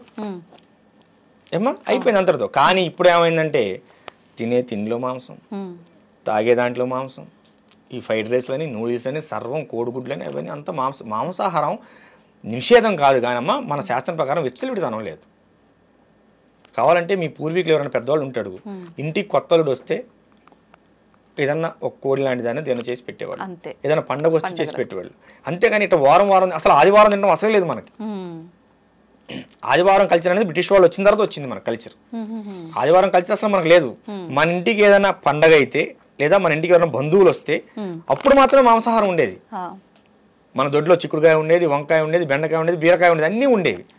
వాళ్ళు వచ్చారు గనక ఇంట్లో, అది కూడా ఇంట్లో పెరిగిన దాన్నే పెట్టేవాళ్ళు, ఇంట్లో పెరిగిన కోడినే వాళ్ళకి చేసి పెట్టేవాళ్ళు.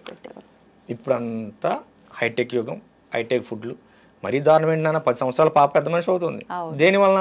ఈ బాయిలర్ కోళ్ళ వలన, బాయిలర్ చికెన్ వలన. అదే నాటుకోడి పెట్టు కాదుగా. ఈ పిల్లలు కూడా అవే తింటారు, అవే కావాలి, పలావులు, బిర్యానీలు. కనుకమ్మా మాంసాహారం నిషేధం కాదు, అలా అని విచ్చలవిడితనం లేదు. ఖచ్చితంగా ఉగాది ఉన్నది, ఉదయాన్ని పంచాంగం చూసుకొని వచ్చి సాయంత్రం పొలం మొదలు పెట్టుకుని వచ్చి అదే రోజు సాయంత్రం జంతు బలి చేసుకుంటారు, గ్రామ దేవతలు జంతు బలి చేసుకుంటారు. పల్లెటూరులో ఉన్నది ఉగాది రోజు చేస్తారు. మా వంశపారంపర్యం మా కులదేవత అంకమ్మ తల్లి, ఆమె ఉగాది రోజు ఖచ్చితంగా బలి ఉంటుంది. మాకు 5-6 తరాల పైనుంచి ఉన్నది. మా అమ్మవారు సొంతంగా, మా నాన్నగారు ఉమ్మడిగా ఉన్న దేవస్థానాన్ని తీసేసి మా కోసం విడిగా దేవస్థానం నిర్మాణం చేశారు. నేను ఒక పీఠాధిపతిని అయిన తర్వాత నేనే ఆపలేకపోయాను ఉగాది బలిని. మా అమ్మగారు మా నాన్నగారు ఆ మాట తీసుకున్నారు. మా నాన్నగారికి జ్ఞాపకం వచ్చినప్పుడు 5-6 తరాలు, ఇప్పుడు మీరు 7-8 తరాలుగా మనకు అమ్మవారు ఉన్నది. నాన్న నువ్వు ఇలా పీఠాధిపతి అయ్యావు, అయినంత మాత్రాన నువ్వు మన వంశం పరంగా వస్తున్న ఆచారాన్ని ఆఫ్ చేస్తే ఒప్పుకోను. మిగతా 360 రోజులు నీవి, 65 రోజులు నీవి, ఉగాది మాత్రం అమ్మవారిది. ఆ రోజు అమ్మవారికి వదిలేయాలి నువ్వు. ఆ రోజు అమ్మవారి జాతర జరగాల్సిందని చెప్పి మా నాన్నగారు నా దగ్గర మాట తీసుకున్నారు. ఎన్ని తరాల నుంచి వస్తుంది.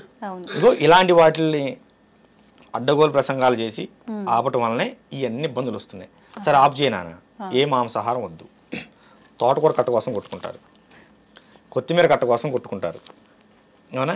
కేజీ టమాటాలు 50 రూపాయలు అయితేనే తినగలిగే వాళ్ళు లేరు. ఇప్పుడు మాకు 30% ఉన్నారమ్మా, మొత్తం మీద 20 to 30% ఉన్నారు వెజిటేబుల్స్. 100% అయ్యారనుకుందాం, ఓకేనా? నువ్వు ఇంటర్వ్యూ ఆఫ్ చేసి తోటకూర ఎక్కడ అమ్ముతున్నారో ఎత్తుకోవాల్సి వస్తుంది, ఇంకా నీకు దొరకదు. మాటలు చెప్పడం వేరు నాన్న, మనం వాస్తవికత జీవితంలో జీవిద్దాం, మనం వాస్తవికతంగా జీవిద్దాం. నేను ఫైనల్గా చెప్పేది ఏంటంటే మాంసాహారం నిషేధం కాదు, కానీ విచ్చలవిడితనం లేదు. మీకు తెలియకపోతే ఈ కులావరణ తంత్రాన్ని ఒకసారి చూడండి. దాంట్లో ప్రత్యేకించి ఒక పశువుని బలిచ్చే ముందు ఏ మంత్రం చదవాలో కూడా మంత్రం కూడా ఉన్నది. ఆ మంత్రాన్ని అనేది నువ్వు పక్కన బయట ప్రపంచంలో తీసుకొచ్చి 10 మందికి నేర్పితే మనోళ్ళు ఇంకో చోటకి వెళ్ళి అలాగే మాంసం తినాల్సిన అవసరం ఉండదు. మనం చెప్పం, వాడిని చేయనీయం. ఇప్పుడు వాడి వృత్తి వాడు చేసుకుని బ్రతుకుతుంటే వాడిని వద్దంటాం. నువ్వేం ఆ వృత్తిలో ఎలా నడవాలో నువ్వు నేర్పవు. ఏమ్మా, రేపు సంక్రాంతి తర్వాత ఈ మంత్రాన్ని ఒక 10 మందికి నేర్పుదాం అనుకుంటున్నాను. ఈ మాంసాహారం జంతు బలి మంత్రాన్ని బాబు, హలాల్ మంత్రం ముస్లింస్కే కాదు హిందువులకు కూడా ఉన్నది, బలి మంత్రం అని చెప్పి ఒక 10 మందికి నేర్పితే ఈ 10 మంది వెళ్ళి ఇంకో 10 మందికి నేర్పుతారు. మరి ఇప్పుడు పనిలో పని చెప్పేస్తే లేదు నాన్న, గురువు గారు అనుమతి లేదు. అవునా? సరే గురువు గారిని చెబుదామని ఆగా. ఒకవేళ మీరు గురువు గారు అనుమతి ఉన్నా ఇలా వీడియో రూపంలో అందరికి చెప్పొచ్చు, అవకాశం ఉంటే మళ్ళీ మీ ఛానల్లోనే చెబుతాను. విషయాన్ని అంటాడు. ఓకేనా, అది ఖచ్చితంగా చెప్పాలి నాన్న. ఇప్పుడు కటిక వాళ్ళ ఒక తెగ ఉన్నది, మన హిందూ ధర్మంలో కటిక తెగ ఒకటి ఉన్నది. అవునండి, వాళ్ళే మాంసాహారం చేస్తారు. వాళ్ళు కానీ రజకులు కానీ చేయొచ్చు, అసలు వాళ్ళిద్దరికి తప్పు లేదు. రజక వర్ణానికి కానీ కటిక వర్ణానికి కానీ తప్పు లేదు. అసలు ఆ వర్ణం వాళ్ళే లేరు ఇప్పుడు. ఏమైపోయారంటారు? వర్ణాలన్నీ మాయమైపోయినాయి అమ్మా, మనమే మాయం చేసుకుంటున్నాం. నువ్వు వెళ్ళి ఎక్కడో తెచ్చుకుంటున్నావు, వీడి కొట్లో కొనవు, వీడి ఎండోళ్ళు ఎగదోలుకుంటాడు, వీడికి భార్యాపిల్లలు ఉంటాడు కదా, వీడు వాడి కింద కూలికి వెళ్తున్నాడు. మన ధర్మాన్ని ముందు మన ధర్మాన్ని మనం బతికించే ప్రయత్నం చేయాలి. అవును, ఈ తిండి మీద బట్టల మీద పక్కన పెట్టు. మన ధర్మంలో ఎవడన్నా వెనకబడిపోతున్నాడంటే ఒక వర్ణం వాళ్ళు ఎందుకు వెనకబడిపోతున్నారు దాని మీద దృష్టి పెట్టండి. దేవాలయ మాన్యాలు మొత్తం అమ్ముకున్నారు. ఇవాళ వచ్చి సేవ చేయమంటే ఎవడో ఎలా చేస్తాడు? ఇప్పుడు మా నాన్నగారు అమ్ముకున్నారమ్మా, మా దేవాలయం భూమి ఉందనుకుందాం, మాన్యం 4 ఎకరాలు మా నాన్నగారు అమ్ముకున్నారు. నన్ను వచ్చి దేవాలయం సేకరి చేయమని ఎందుకు చేస్తాను? నాకు హక్కు లేనప్పుడు బాధ్యత లేదు కదా. అదే కదా, నేను నా హక్కును కోల్పోయాను. నాకున్న దేవాలయం సంబంధించిన ఆస్తి మీద హక్కు నేను కోల్పోయినప్పుడు నాకు దేవాలయం బాధ్యత ఎందుకు ఉంటుంది? ఇది రాజకీయ కోణంలో జరిగిన కుట్రమా. రేపు హైందవ శంకరంలో అదే చేస్తున్నాం. ఖచ్చితంగా మన దేవాలయ ఆస్తులను మనం తిరిగి వస్తే మళ్ళీ మన దేవాలయాన్ని కలకలాడు. 1,00,000 ఎకరాల పైన ఈ 2 తెలుగు రాష్ట్రాల్లో 1,00,000 ఎకరాల పైన అన్యాక్రాంతం అయిపోయింది మన దేవాలయ భూములు. లెక్క ప్రకారం 1,40,000 చిల్లరమ్మ, 1,40,000 ఎకరాలు అన్యాక్రాంతం అయిపోయింది. అది తల్లి. అయితే ఇప్పుడు భగవంతుడు ఒక్కరే అంటారు కదా. అవును, కానీ శివుడిగా, కృష్ణుడిగా, రాముడిగా రకరకాల రూపాలతో రకరకాల పేర్లతో ఆరాధిస్తూ ఉంటాం, ఎవరికి నచ్చిన రూపంలో వాళ్ళు. ఎందుకు భగవంతుడు ఒక్కడే అయినప్పుడు ఇన్ని రూపాల్లో ఎందుకు ఆరాధించాలంటారు? ఈ ప్రశ్న అడగాల్సినంత అవసరం ఏముంది? నా చిన్న ప్రశ్న. నేను యోగి నరేంద్రానంద స్వామీజీని. మా నాన్నగారికి నేను 5వ సంతానం, చిన్న కొడుకుని. మా అన్నయ్యకి నేను తమ్ముడిని, 3 అక్కలకి తమ్ముడిని. ఇప్పుడు మా అన్నయ్య గారి పిల్లలకి నేను బాబాయిని. ఓకేనా, నా భార్యకి నేను భర్తని, మా అత్తయ్య గారికి నేను అల్లుడిని. నా మీద చెబుతాను, ఇంకోటి వద్దు. నా పిల్లలకి నేను తండ్రిని. ఇప్పుడు మా అక్కయ్య గారి పిల్లలకి నేను మేనమావని. నాలో ఎంతమంది కనిపించారు నీకు? ఎన్ని పేర్లు కనిపించాయి? ఒక సామాన్యమైన నాకే ఇన్ని బంధాలు ఇన్ని పేర్లు ఉన్నప్పుడు భగవంతుడు ఉంటే తప్పేంటి? మరి భగవంతుడు ఒక్కడే అని చెప్పడం ఎందుకు? నేను ఒక్కనేగా. మీరు ఒక్కరే, మీ పక్కన ఉన్న వాళ్ళందరికీ మీరు ఒక వరసతో అలా ఒక బంధం ముడిపడి ఉంది. అవును, అంతేగాని ఇప్పుడు భగవంతుడు కూడా అంతే. ఇప్పుడు నేను చూసే కోణంలో నాకు శివుడు, నువ్వు చూసే కోణంలో నీకు విష్ణుమూర్తి. ఓకేనా, ఇంకోళ్ళు చూసే కోణంలో లక్ష్మీదేవి. ఇప్పుడు కాళికాదేవి ఎన్ని అవతారాలు ఉన్నాయి? పార్వతీదేవి. ఏదైనా పార్వతి నుంచి వచ్చిన అంశే. ఓకేనా, పార్వతీదేవి ఒక్కరే. సుమ్ముని సంపాదించినప్పుడు దుర్గగా వచ్చింది, రక్తబీజం సంపాదించినప్పుడు కాళిగా వచ్చింది. ఏమ్మా, పరివారాన్ని కాపాడగా వచ్చినప్పుడు వారాహిగా వచ్చింది, శాంతమూర్తిగా ఉన్నప్పుడు లలితగా వచ్చింది. సందర్భాన్ని బట్టి భగవంతుడు తన రూపాన్ని వ్యక్తపరిచాడు. ఇప్పుడు ఇక్కడ కరెంట్ ఒకటే, బయట నుంచి వచ్చిన కరెంట్ ఒకటే. వెలుతురు కావాలన్నప్పుడు లైట్లోకి వెళ్ళింది, ఏసీ చల్లదనం కావాలన్నప్పుడు ఏసీలోకి వెళ్ళింది. అంటే ఏసీలోంచి కరెంట్ ఈ విధంగా వ్యక్తపడుతుంది. అంటే మనం ఏ విధంగా కావాలనుకుంటే భగవంతుడు ఆ రూపంలో నీకు దర్శనం ఇస్తున్నాడు. అదే మన ధర్మం యొక్క గొప్పతనం. నేను ఈ పేరుతోనే ఉంటాను, నన్ను ఇలాగే ఆదరించాలి, నన్ను ఇలాగే కొలవాలి, ఈ పేరుతో కొలవకపోతే మిమ్మల్ని చంపేస్తాను, అది ఈ పేరుతో కొలవాలని చంపేయండి అని మన ధర్మంలో ఎక్కడా లేదు. నువ్వు మొక్కలో చూసినా, రాయిలో చూసినా, రత్నంలో చూసినా, శిలపై చూసినా, నువ్వు ఏ దృష్టితో చూస్తావో నిన్ను ఆ దృష్టితోనే అనుగ్రహిస్తానని చెప్పాడు స్వామివారు భగవద్గీతలో, శ్రీకృష్ణ వారు. నువ్వు ఏ ఏ దృక్పథంతో ఏ ఏ విధంగా నువ్వు దర్శించుకుంటావో నిన్ను ఆయా విధంగానే నిన్ను అనుసరిస్తాను, అనుగ్రహిస్తాను అన్నాడు. ఇక్కడ ఇంకో విషయం, బట్టి అనుగ్రహించడం కాదు, అనుసరిస్తాను అంటే నిన్ను నేను ఫాలో అవుతాను, నిన్ను అనుగ్రహిస్తాను. నేను ఎల్లవేళ ఎప్పుడు కూడా నా నామస్మరణ నువ్వు ఏ రూపంలో కొలిచినా నిన్ను నేను కాపాడుతూ ఉంటాను, ఆఖరిగా నీకు ముక్తినిస్తాను అని చెప్పాడు. కనుక ఇక్కడ కరెంట్ ఒకటే. నువ్వు వంటగదిలోకి వెళ్ళినప్పుడు మిక్సీ తిరగాలి, ఉపయోగించే విధానాలు వేరు. ఇప్పుడు శ్మశానకాళి త్రైలింగేశ్వరుడు అమ్మవారి సాధన చేసి గొప్ప యోగిగా మాలాంటి వాళ్ళందరికీ ఆదర్శంగా మిగిలిపోయాడు. అదే శ్మశానకాళిని సాధన చేసి కొంతమంది క్షుద్రప్రయోగాలు చేసి జనాన్ని చంపేస్తున్నారు. ఉపయోగించే విధానం ఒకటే ఏమ్మా, ఉపయోగించే విధానం తెలుసుకోవాలి. సాధన ఒకటే, ఉపయోగించే విధానం వేరు. భగవంతుడు ఒకటే, మనం తీసుకునే రూపం వేరు. కాళీని అందరూ తట్టుకోలేరు, భయపడతారు. కనుక ఆమెను పార్వతిగా ఆరాధిస్తారు. పార్వతి కూడా అమ్మో కొంచెం శక్తివంతంగా ఉంటుంది, మా వాళ్ళకి లలితగా ఆరాధిస్తారు. కొంతమంది కామాఖ్య వెళ్తారు, అమ్మవారి అదొక రూపమని ఆలోచిస్తారు. కామాఖ్యలు కూడా ఎటువంటి తప్పులు లేవు, వీళ్ళు చెప్పి అనవసరం ప్రచారాలు తప్ప. వాస్తవంగా వెళ్ళినప్పుడు దాని గురించి ఒకసారి చెప్తాను, ఓకేనమ్మా. అలా ఉంటుంది, ఇలా ఉంటుంది, అవి పెడతారు, ఇవి పెడతారు, ఏమీ పెట్టరు. అంతా వైదికమే, ఓకే. అంతా వైదికమే. ఇప్పుడు ఈ కౌలాచారంలో చేయాలనుకున్న వాళ్ళైనా చేసుకుంటారు, తప్పులేదు. ఎందుకంటే అసలు మన ధర్మాన్ని కాపాడింది కౌలాచారమే. నీకు ఆ విషయం తెలుసా? అవునా?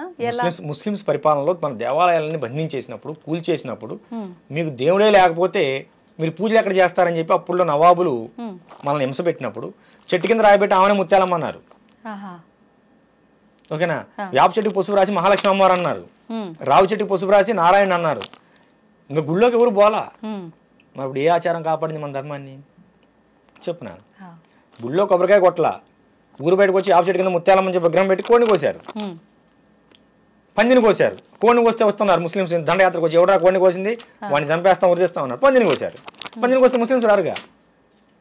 పందిని కోసే ఆచారం అక్కడ వచ్చింది వీళ్ళ దెబ్బకి. అంతకుముందు వారాహ అవతారం మన పందిని కోసేవాళ్ళు కాదు. ఈ తొగ్లక్ల పరిపాలన వచ్చిన తర్వాత, ముస్లిం పరిపాలన వచ్చిన తర్వాత వాళ్ళు మన దేవాలయాల మీద దాడి చేస్తున్నారు, ఆ మొత్తంలో రాయి పెట్టుకో పందిని పోయిన అన్నారు. ఇవాళ దేవాలయానికి రారు, ఎదురుగా గ్రామ దేవతను పెట్టుకొని పందిని బలి ఇచ్చేవాళ్ళు. దాన్ని చండా ప్రయోగం అంటారు. ఏమీ తెలియకుండానే మన పూర్వీకులు చండా ప్రయోగం చేసి ముస్లింస్ని ఆఫ్ చేశారు. అమ్మా మరి ఏది కాపాడింది? నువ్వు ఇంట్లో కూర్చొని మాంసం తినొద్దు, బయటని ఎవరు దాడి చేయొద్దు, చేతులు కట్టుకున్న మన నీ ప్రవచనం కాపాడిందా? అప్పుల్లో మన పూర్వీకులు తెగింపు చేసేసిన బొల్లు కాపాడే మన ధర్మాన్ని. అమ్మా ఇప్పుడు కూడా కాశీ దగ్గర దేవాలయం అందరు కాక కొట్టుకుంటున్నాం, అవునా? అలాంటి రాజమండ్రిలో ఒక దేవాలయం మీద మసీదు కట్టారు, కట్టుకున్నారు. వాళ్ళ ఆధిపత్యం ఉంది, వాళ్ళు కట్టుకున్నారు. దాన్ని మనం ఏమంటానికి ఏం లేదు.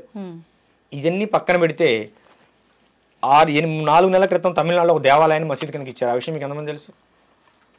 దేవాలయం పాడుపడిపోయిందని చెప్పి దాన్ని బాగు చేయించి మన తమిళనాడు ప్రభుత్వం మసీదు కిందకి ఇచ్చేసింది. ఏమ్మా మాటలు చెప్పడం వేరురా తల్లి, ఆచరణలోకి వెళ్ళిన తర్వాత అది వేరుగా ఉంటుంది. ఓకే, ఈ బలి అనే ప్రాసెస్ వచ్చిందే అక్కడ. నాన్న ఈ మధ్య లవ్ జిహాదుల గురించి కొత్తగా ఒక స్లోగన్ వచ్చింది, గమనించిందా? హిందువులందరూ కూడా పంది మాంసం తినండి అని డైరెక్ట్ గా చెప్తున్నారు. మన హిందూ ధర్మరక్షణ సమితి పెద్దలు 2-3 మీటింగుల్లో నేను స్వయంగా విన్నాను, మీకు వీడియోలో ఉంటాయి చూసుకోండి. పబ్లిక్కి చెప్పినవి అవన్నీ. ఈ లవ్ జిహాద్ని తట్టుకోవాలంటే ఆడపిల్లలకి పంది మాంసం తినడం అలవాటు చేయండి అని చెబుతున్నారు. వీళ్ళు ఇప్పుడు అలవాటు చేసేది ఏంటి? మన పూర్వీకులు ఎప్పుడో చేశారు. దేవాలయాలు కాపాడుకోవడానికి పందులను కోసారు, పందులను బలిచ్చారు. ప్రతి దానికి బలమైన కారణం ఉందమ్మా. మాటలు వేరు, వాస్తవికతలోకి వెళ్దాం. ఓకేనా? కాషాయం బట్టలు పట్టుకుని ప్రతి ఒక్కడు సాధకుడు కాదు, స్వామీజీ కాదు. సాధన చేయాలి, దాన్ని సాధనాపరమైన లోతుపాతులు తెలుసుకోవాలి, అనుష్ఠానంలో బలం పెంచుకోవాలి. అప్పుడే కదా వాడు స్వామీజీ అయ్యేది, నీ దగ్గరకు వస్తే 10 మంది సమస్యలు తీర్చగలిగేది. అదేవిధంగా ఒక మాట చెప్పేటప్పుడు కూడా దాని పూర్వాపర విశేషాలను పూర్తిగా తెలుసుకోవాలి. అసలు ఈ బలి అనే ప్రాసెస్ ఎందుకు వచ్చింది అన్ని పక్కన పెట్టు. అసలు పందులు ఎందుకు బలిస్తున్నారు దేవుళ్ళకి? దీన్ని చెప్పు అమ్మా. ఎందుకు బలిస్తున్నారు? ఈ ముస్లిం దండయాత్రలను తట్టుకోవడం కోసం చేశారు. చాలా దేవాలయాలు పడడానికి వచ్చినప్పుడు పందులను కోసి రోడ్డుకి అడ్డంగా పడేసి మన వాళ్ళు దేవాలయాలను కాపాడుకున్నారు దండయాత్ర సమయంలో. ఇప్పుడు చెప్పు, బలి అవసరం ఉన్నదా లేదా? మీరు చెప్పండి. నేనేం చెప్పను. చెప్పురా బంగారం, ఇంత చెప్పాను, అడిగావు కదా. ఎవరు చెప్పిన విధానం వింటే అప్పుడు అది రైటే అనిపిస్తుంది. విధానం వాస్తవాన్ని ఆలోచించు. విధానాలు రైటు రాంగ్ మనకొద్దు, మనం విశ్లేషణ చేయొద్దు, మనం వాస్తవంగా మాట్లాడుకుందాం. మనం ఈ ఎత్తులో కూర్చోవాలంటే కుర్చీ అవసరం, అవును. ఇంతకంటే తక్కువ కూర్చోవాలంటే పీట అవసరం. ఏమీ లేకపోతే కింద కూర్చుంటాం. మనం ఈ హైట్లో కూర్చున్నాం అంటే మన కింద ఏదో వస్తువు ఉందనే కదా అర్థం. ఏమీ లేకుండా మనం ఇంత హైట్లో ఎలా కూర్చున్నాం? అలాగే ఏమీ లేకుండా మన పూర్వీకులు ఒక విధానాన్ని ఎందుకు ప్రవేశపెడతారు? కరెక్ట్. అంత పిచ్చోళ్ళ పూర్వీకులు. వాళ్ళు 1000 సంవత్సరాలు కట్టిన దేవాలయాలే వాటిని ఎట్ట దించాలి, రిపేర్ చేయడానికి కూడా చేత కావట్లేదు మన వాళ్ళు చాలా మందికి. అవునా? మన పూర్వీకులు పిచ్చివాళ్ళ. కనుక ఇప్పుడు మాంసాహారం ప్రస్తావన తెచ్చావు కనుకమ్మా నీకు ఇంత చెప్పవలసి వచ్చింది. ఎందుకంటే వాస్తవంలోకి రండి. అసలు వాస్తవం మాంసాహార విధానం అనేది లేకపోతే మన శాస్త్రంలో బలిమంత్రం ఎందుకున్నది చెప్పు ఏమ్మా? జంతు బలి మంత్రం అని క్లియర్గా ఎందుకున్నది చెప్పు. కనుక కొంతమంది అలా చెప్పుకుంటూ బ్రతికిపోతుంటారు, వదిలేయటమే. మనం ఒక విషయాన్ని మాట్లాడినప్పుడు దాని పూర్వపరాలు అన్నీ తెలుసుకొనే అంతే మనం దాని నుంచి మాట్లాడాలి, లేకపోతే మాట్లాడకూడదు. అది తప్పు.